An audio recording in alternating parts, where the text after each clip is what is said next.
Hey, what's up, Nate? Hey, how's it going, Mark? Oh, all right. All right. In all clarity, we talked for a few moments before this, and I'm still so excited to talk to you. You have no reason to be on my little podcast. You are, in my opinion, you are like my favorite artist. You are. I'm just so grateful that you're here. Thank you for being here, Nate Otto. Thank you for Well, being thank you here. so much for having me, and I'm honored that you hold me in such high esteem. Thank you. Do you know why?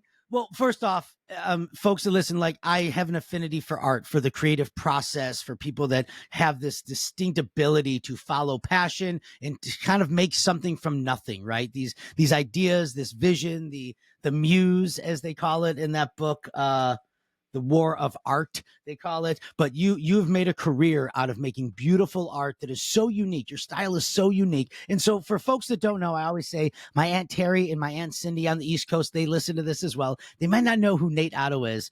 Please introduce yourself. Tell folks what you're up to. My name is Nate Otto. I'm a Chicago-based artist. About 4.5 years ago, we moved to the South Side of Chicago, but I've been a full-time professional artist for about 12 years now. And I'm not famous, so that's quite a feat. It takes a lot of hustle. I've had, maybe a dozen solo shows, depending on how you count them, maybe over 50 murals. Murals are a big part of my business. But yeah, basically, I'm really prolific. I try to make a piece of art just about every day and about 200 a year. So that's my main Right. thing is I just crank it out. I make art. It's interesting to even hear you start like this, right? Because I know just from the proliferation of your work, you create a ton of work. It's so unique to you. And folks, again, if you're just listening for the first time, just learning about Nate, just go ahead, go to his Instagram, right? It's Otto Nate, Otto Nate, Nate. Check out his Instagram, and you'll see immediately what we're talking about. Your work is so unique. The style is so unique. As soon as you see it, like I walk into like a Warby Parker store and I see one of your murals, I'm like, oh, that's Nate. Like I just say like, oh, it's Nate. They're a great In client, by the way. Yeah, right. Like you have like if you look at Nate's website, you will see a list of his clients, of people that have been so lucky to have your artwork as part of their company and work that you've done for them.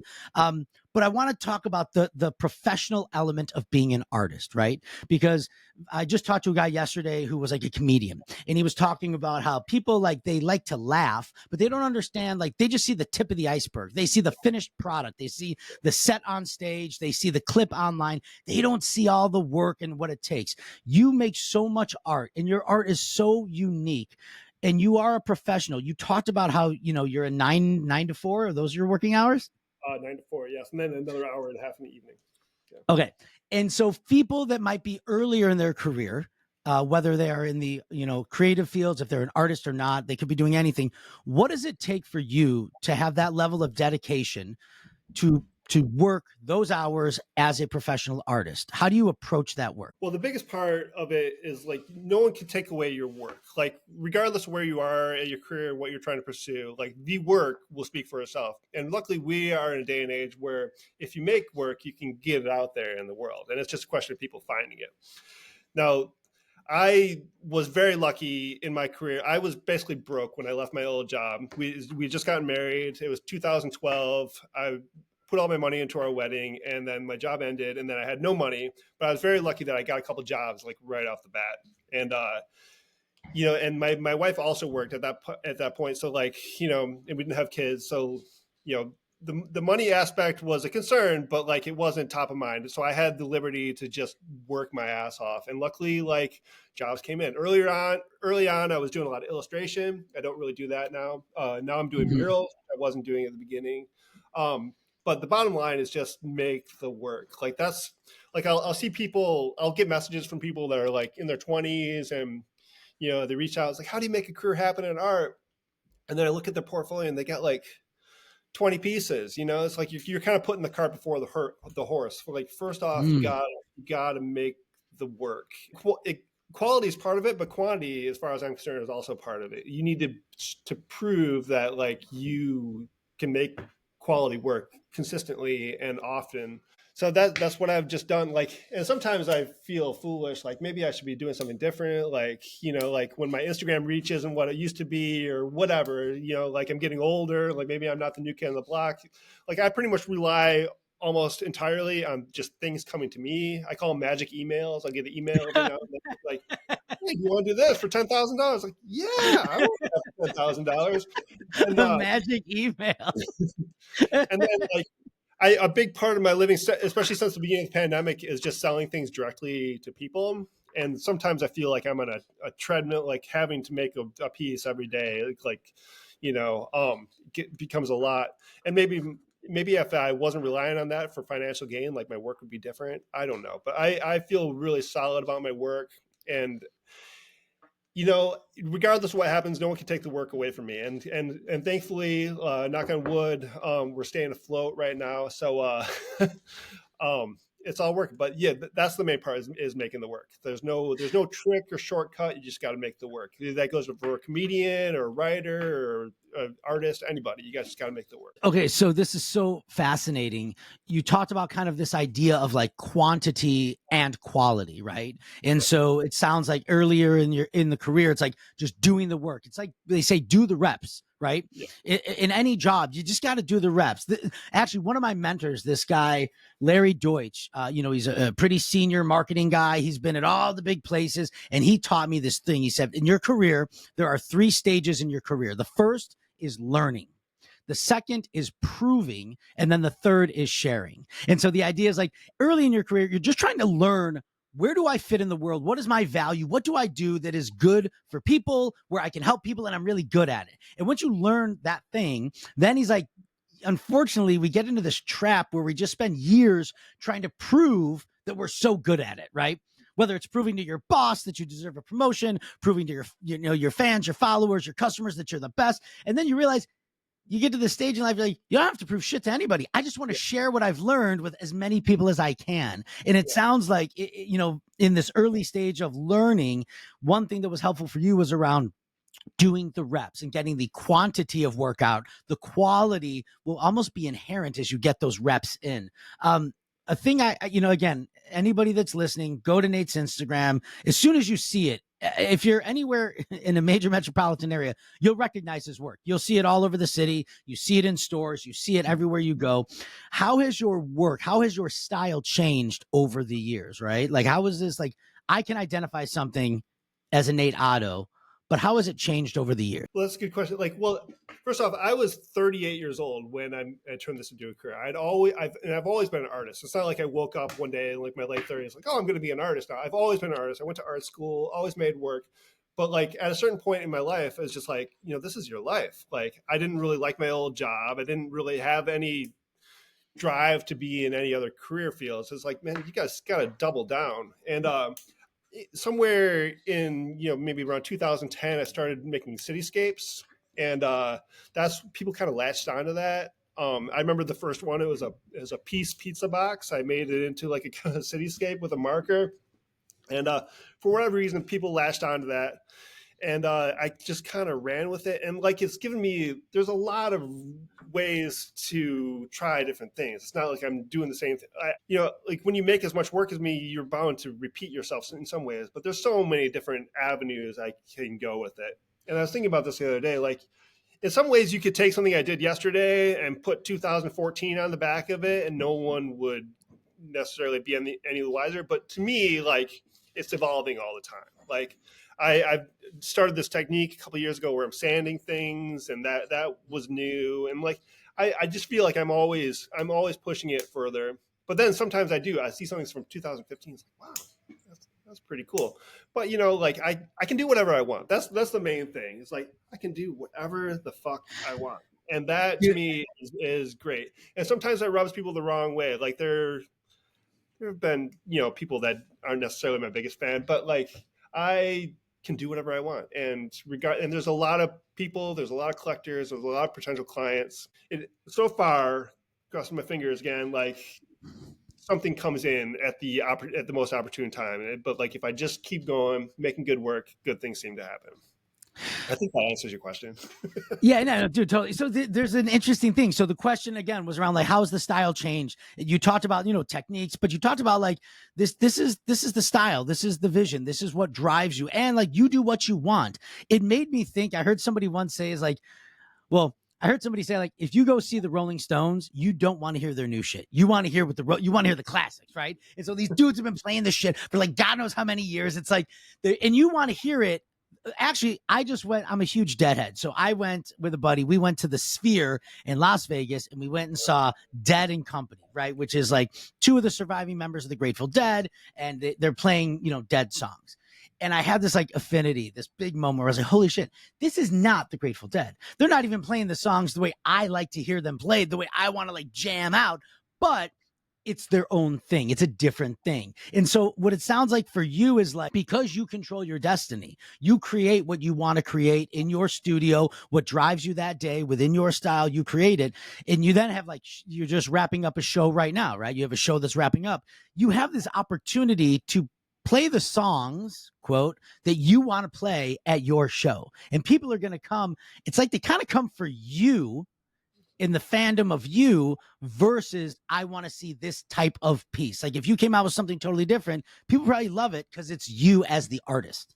Well, it's interesting. I do like, since I'm not famous, I have the liberty to try. Like sometimes I'll do something that's just completely different, but also like, knowing that people come, like I've told people like I don't do collaborations really at this point. Like if like another artist comes to me like you want to play, it's like, yeah, no, I don't really want to do that, because when people come to me, they want to buy my work.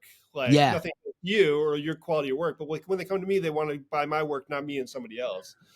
And like I've tried launching like, Instagrams under like fake names with a different style, and it doesn't work, because like people like a big part of my like the main thing I have going for me is I have a shit ton of collectors. So like the main and like what keeps my family fed sometimes is that like I make work, and these among these 500 collectors, they see it and they want to buy. But like if I was a different person making things under a different name, like it wouldn't necessarily work that way. And sometimes when like I do something that's completely different, like nobody buys it because it doesn't look like it's mine. But there's a lot of my stuff out there. Like so I've lived, so really this has become the focus of my career the last 4 years, like the making work and selling directly. But you put that in perspective, 200 pieces a year over 4 years, it's 800 pieces, and I've sold them all. So like there's 800 pieces out there in people's walls, and that's cool. That's great. I love the idea of like, there's one guy that's bought like 40 pieces. Like, wow. When I see his name, I was like, really again? All right. Whoa. It's great. Like, like people will just get the Nate Otto bug, and my work is pretty reasonably priced. You can get these little panels I do for $200, and that I think that appeals to a lot of people. Hey man, you've said something a few times. I got to check in on it, man.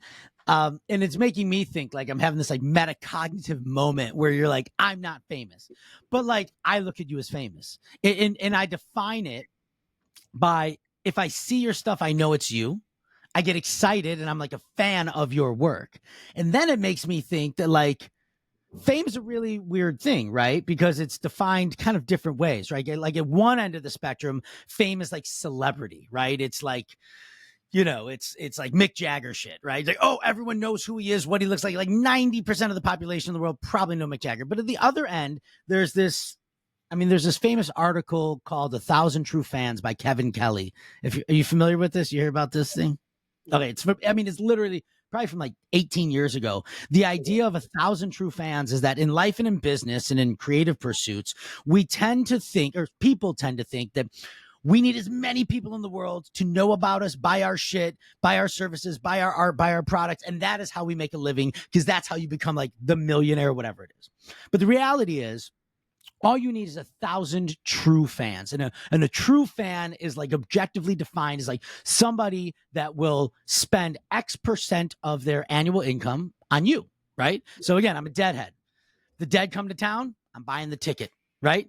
If they put out a book, probably going to buy it. If there's a documentary online, probably going to watch it. I'm a true fan. I will give, whatever it is, 3 to 5% of my annual income might go to that thing. And so as you talk about the collectors on one side of your kind of fan base that are tried and true, that love your work and will, 9 times out of 10 buy the work. And on the other end, you see people that walk by your artwork throughout the cities that you've, done work, or the offices that recognize it. A true fan makes you famous. and you've definitely got at least 1,000 true fans, if not many, many, many more. So you're famous to me. I think that's true in Chicago. There's definitely people that know my name in Chicago, but like I think when I go outside the city, like it's like if I go to Portland and go into a gallery, like they don't know who the hell I am. But like, yeah, it's Chicago is something. Chicago, like if I could only just reach Chicago people, that would be enough. I view it like Instagram is my main, like one of my main outlets to the world. I just view it as casting a net. If my reach was 100 times more, there's more people that could get caught in the net. But at the same rate, like with 1,000 true fans, I can make a living. I'm not getting rich, you know. It's a concern when I have to pay for car repairs and stuff like that. But like, they can keep us alive. Yeah. So let me talk about this, and let me ask, and we can talk about this. But I talk to a lot of entrepreneurs, a lot of business owners, a lot of founders, a lot of people, kind of like the tagline of the podcast is like exploring those that challenge the status quo and how they do their work and choose to live their life. And that's like from doctors and designers to artists and entrepreneurs. And there's this thing that always comes up is kind of the lack of a safety net, right? For lack of a better term, right? Like the idea is like, again, I use this spectrum analogy a lot. One end of the spectrum, you're working in a cubicle at, State Farm. They got 250,000 employees. You're one of them. You got your cubicle, your phone line, and you got your insurance, and you're good. And you just keep showing up. That paycheck keeps coming. And at the other end is you are working on your own. And whether or not you can cover your monthly nut and pay the bills and do what you need to do financially is dependent on your ability to work from 9 to 4, make a piece of art a day, and do it all.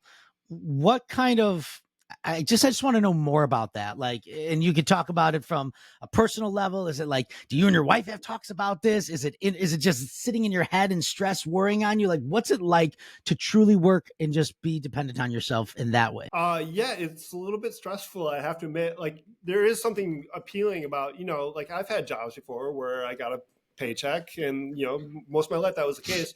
That is not the case right now. If I don't produce anything, if I don't get hired on anybody, like I make literally no money. Like in May, I think I made like $400, and then like in June, I had 3 live painting gigs, and that more than covered what I needed to get. So it's just really a crapshoot. But there's no safety net. Like that's why like I have to go to work every day. Like coming up, we are going out of town with my in-laws for like 4 nights, and okay, I'll try to disengage from my work, but it's hard to do that because in a very real sense, like time is money.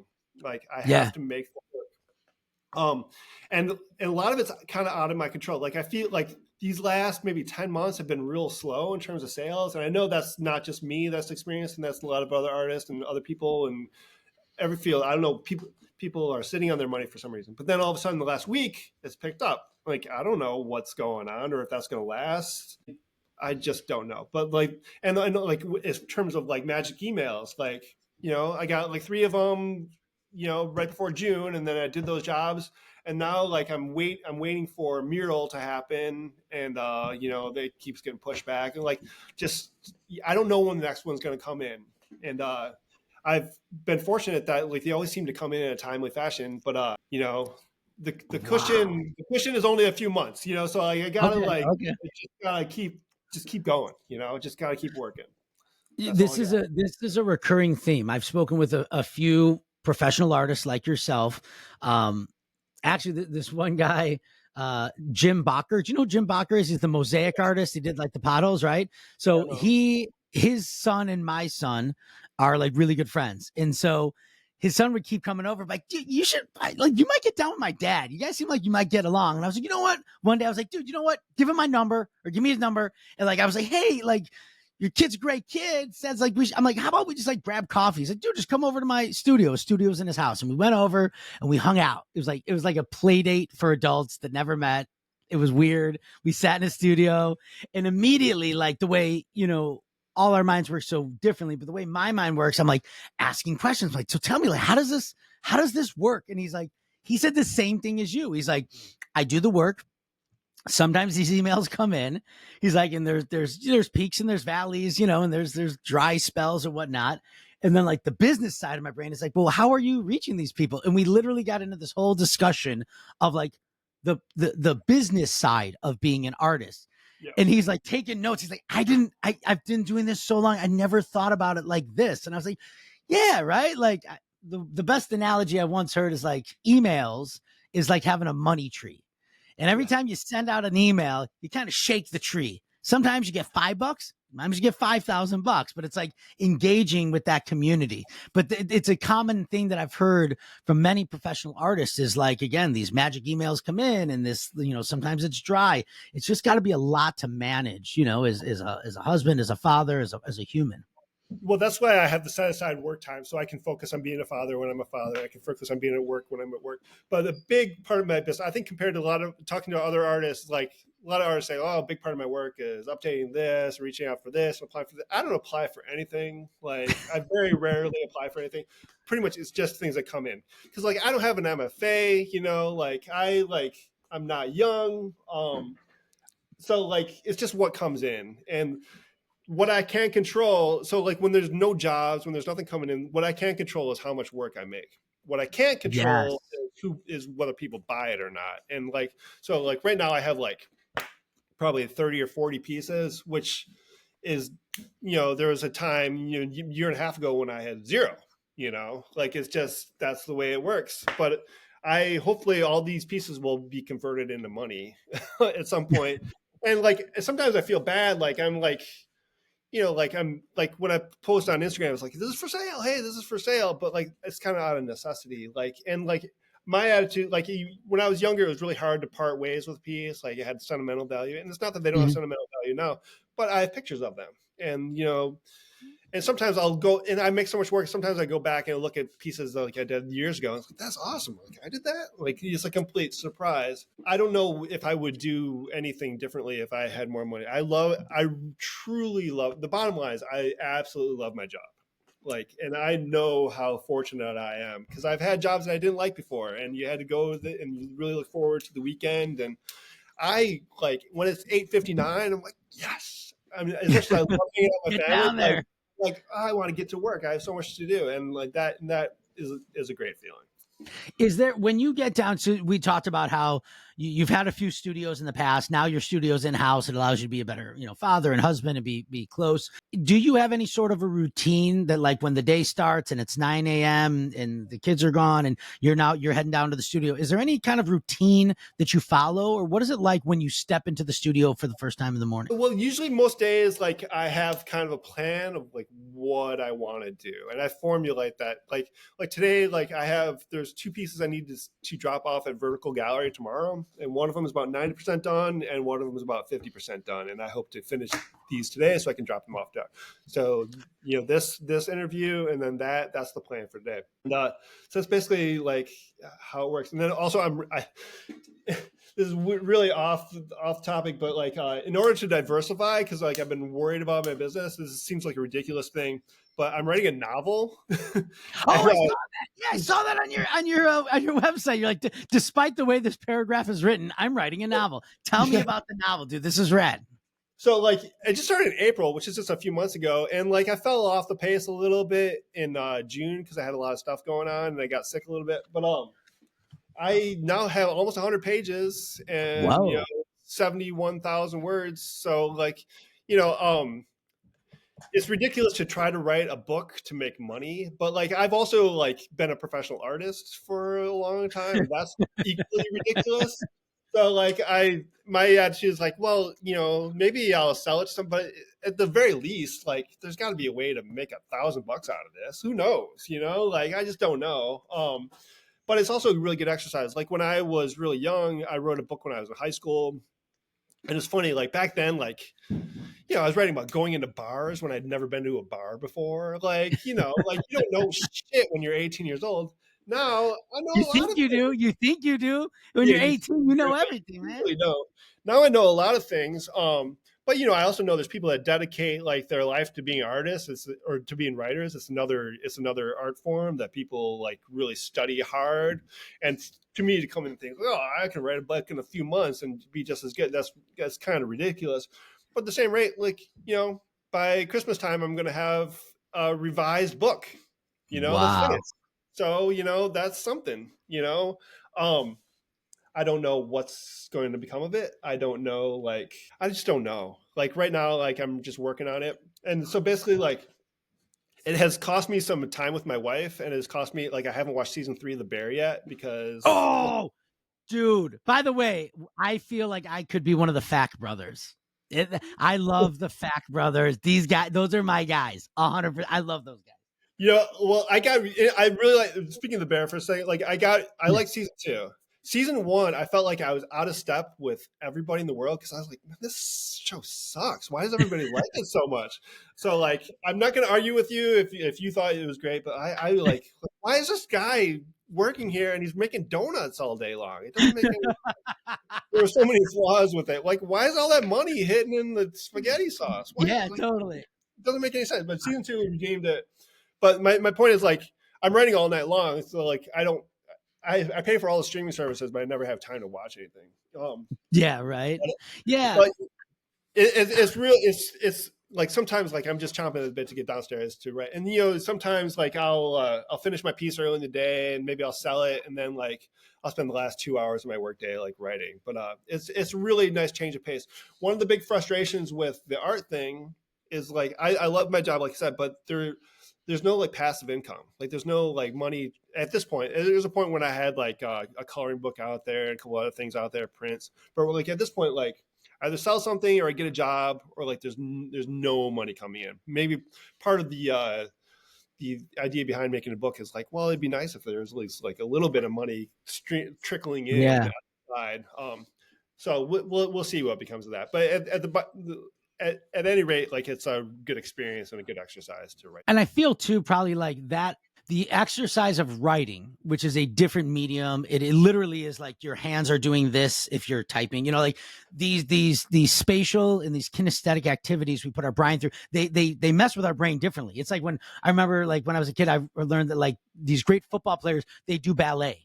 Right? Because the ballet makes them better football players. I guarantee that the writing that you're doing is fortifying other parts of your brain, and it's going to create difference in impact on your art.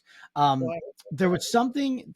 What was it? Hold on. Do give me one sec. The AI. We'll edit this part out. Oh, you were saying about the novel and the writing, and now it's gone. Oh shoot, it was so gone. Oh, what's the novel about? Good question. So like it kind of came about because I'm 50 years old, and there's some things when I look back in my life, like I regret. Like I regret not work. Like principally, like I regret not working harder when I was younger. Like I didn't really like.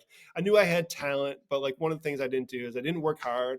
I also like was completely indifferent towards money, which in some ways is a good thing, but like in other ways it wouldn't hurt to have a little bit more of it. If I had been like, I've noticed a trend in life where if people are really driven to make money, they tend to make a lot of money. If they're indifferent towards money, like I was, it doesn't necessarily fall out of trees.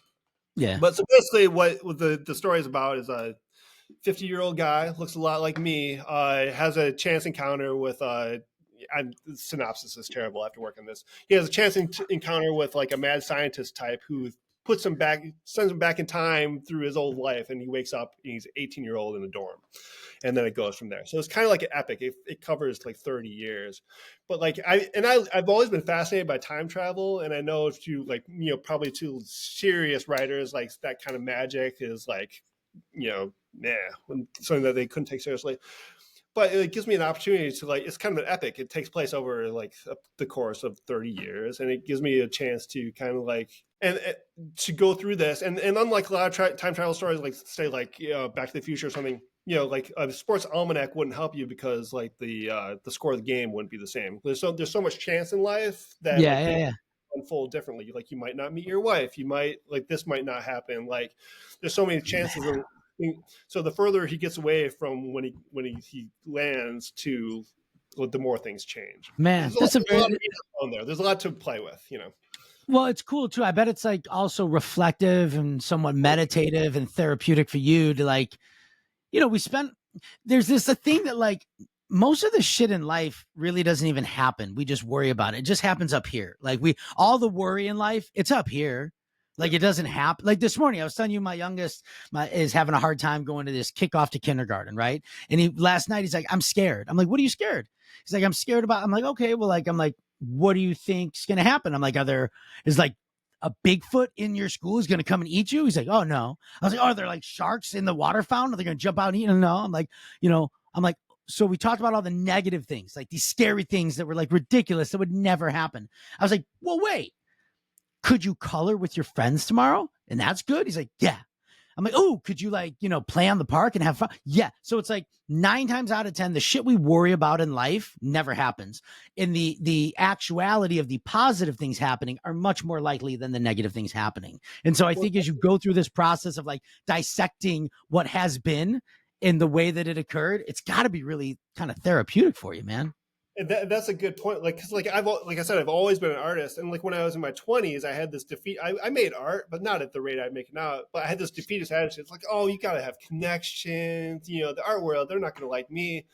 And, may have all been true. But like the bottom line is like, back then I was making like maybe, 10 pieces a year. Now I make, 20 pieces a month. It's a big difference. At a certain point, like I just reached the point, it's like you just got to make the work and not worry about like who's not going to like it or what door won't be open to you. Like the work itself opens the door. And I'm never going to become an art star, like I'm 50 years old. Like no one's ever going to be like, oh, this Chicago guy, he's really coming on. Like it's just not going to happen. But at the same rate, like how many people go to those galleries? Like there's a lot of regular people. One thing I noticed about art a long time ago is there's this high art world where things sell for really top dollar, but like there's nobody pays like the only people that pay attention to that world are that elite rich person. There's so many Yeah. people, they have great taste in books, they have great taste in music, they have great taste in movies, but they couldn't name 5 living contemporary artists because like it's just this 100%. thing. And part of my aim is been to like tap into regular middle class people that have good taste and know what they like and they want to spend a couple $100 on a piece. That's my market. We call that the user persona. Okay. What's interesting? All right, so I spent the first probably like I don't know, man, like 15 years of my career as a professional in public education. I was a Chicago public school teacher. I started a nonprofit with my best friend. Like it was like a lot of public education. And I remember early when I was teaching, there was a workshop I went to, and it was around like children in poverty. And this, I'll never forget, this doctor's name was Ruby Payne. She was from like the South. She did like a longitudinal study. And what she found was that across socioeconomic kind of like levels and stratuses, there was a theme that evolved, which was dependent on where you sit income wise, the value of people and things were different, right? And so like the easiest way to say it is at the lowest, like below poverty level, the lowest level of income, at the poverty level where you don't own anything. You don't own your home. You don't own a car. Maybe you own a TV or a phone. You don't own much. You don't own real estate. So all you can really kind of value is your family and your people. And this is where the term like that's my man came from, right? Like, oh, that's my man. That's my man. It's like I own him because I don't own much else, but I can own this relationship and I can kind of own, the heart of this person. And then when you get to like middle class, it's like we value certain things rather than people. Like we value people, but then we start to value things. This is my house. This is my lawn. I got to, mow the lawn. I got to take care of my house, my car. I got to like wash my car. We value things. But then when you get to like the upper echelon of the income level, like you're talking about this like high art world, people value things that nobody else values. Like you might go into somebody's house and they might be like, oh, do you see this thing? It's a whatever, it's a Wachowski. I don't know. They're like, most people don't know what that is and they don't value it because it's not for them. And so as we think about like the middle strata of life, we value kind of middle class norms and manners and the way that we operate and the things that we value. Yeah, I'm amazed. Like there's people that like have just so much money and they'll buy like $1 million piece of art from a living artist who I'm sure is great, but like most people haven't heard of that person. Like there's if I all of a sudden had a ton of money and wanted to build an art collection, I wouldn't be buying $50,000 paintings. I'd be buying a lot of like $1,000 and $2,000 paintings because there's so much good stuff out there. Interesting. There's so many great artists. It's also like, people that make a ton of money, they don't necessarily have developed tastes, so they'll like go to a gallerist and they'll be told like, oh, this is what you have to have. So and so, they're so hot right now. And sometimes people that don't have that kind of money have more established taste and they know what they like. And that's what I try to hit. That's the market that I'm going for. So like an interesting thing is like when I look at your work, like, and even like on your website, I think it's like the font, there's a simplicity, there's like an approachability to it, right? And I'm not trying to sound like a douche or anything, but like this is like, to me, is like it's approachable. There's no barrier to looking at your art in kind of immediate. When I think of art in many different forms, whether it's music, a visual medium, film, whatever, I'm always looking for the deeper thing within it, right? I kind of like, what am I seeing? What are my eyes taking in? How is my brain processing it? And then like, what does it start? What files is my little brain computer starting to put together? And how am I starting to feel about it? I even get goosebumps when I start to like talk about it. And what's really cool about your work is like the barrier to entry of appreciation is very low, meaning anyone can look at it and start to like appreciate. Well, there's a part of me that's like really wants to like is an abstract expressionist, which is like there's kind of a higher bar to entry. Like I can look at and see like a really great abstract painting and appreciate it, whereas like a lot of people might not know the difference. One thing that I kind of made a conscious decision to, well, it happened consciously, but it also happened just organically by like what people pay attention to, is I think people want to see the labor in my work. Like if like sometimes I'll do something that I think is really cool that I only spend an hour on, but like the audience doesn't necessarily think it's as cool as me. But if I spend 12 hours on something, like the time is going to be evident, and that usually makes people like it more. But yeah, also like sometimes I've heard the term whimsical, which I don't really love about my work, but like there's like it's accessible. Like you don't have to accessible. Yes. You don't have to have studied art to necessarily appreciate my work. Where like yeah, a lot of my and also like I've learned not to take it personally. Like if people like don't like my work, it's like, well, if you don't like my work, you probably don't like the work that I like. So like, why should I be hurt by that? But yeah, there's a certain level of approachability, accessibility of my work, and a lot of that comes from the fact that you can see time spent.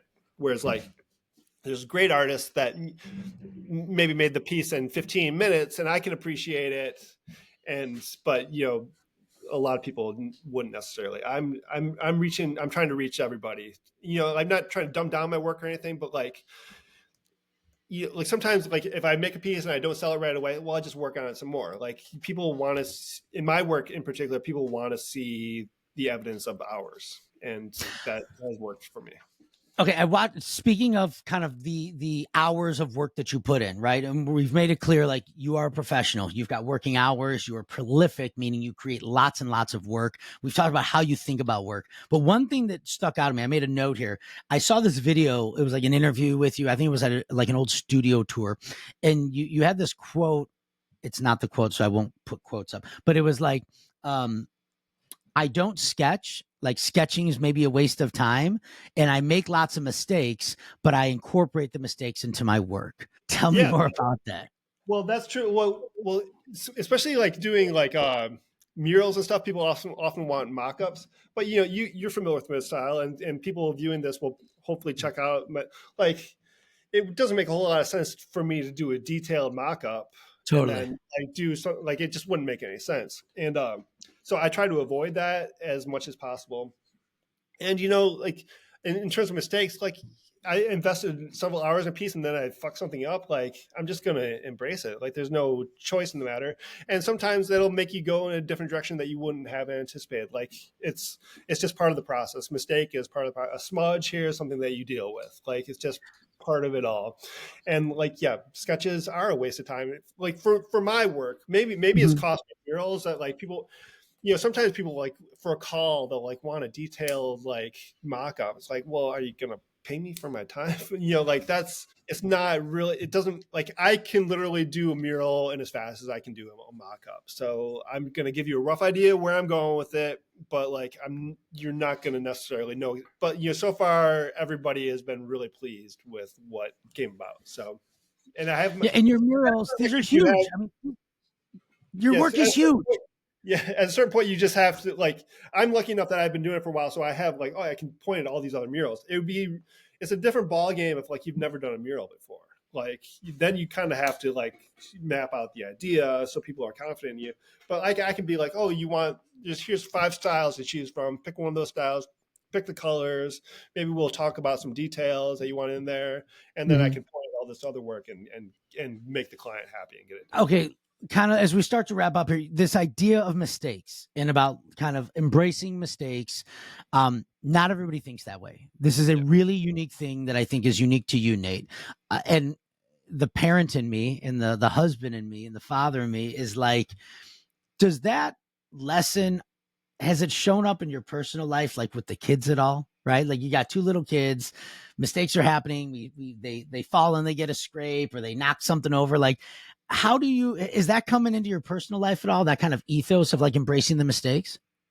I've never really thought about that, but I suppose it has. I mean, like, I have, character flaws and everything, but like one thing, like, I guess I'm a pretty easygoing guy in a lot of ways, and some of that is just like, like despite the fact that I'm writing a book about time travel is impossible. So like, if something gets messed up, you just gotta keep going forward. So like, yeah, like something happens that's not perfect. What are you gonna do about it? You just gotta keep going. With my art, I've been able to incorporate it, and often it enhances the work. In life, it's just something you gotta deal with. Everybody makes mistakes, My kids aren't perfect. I'm not perfect. My wife isn't perfect. Like everybody makes mistakes, and you just gotta keep going forward. So that's just part of it, I guess.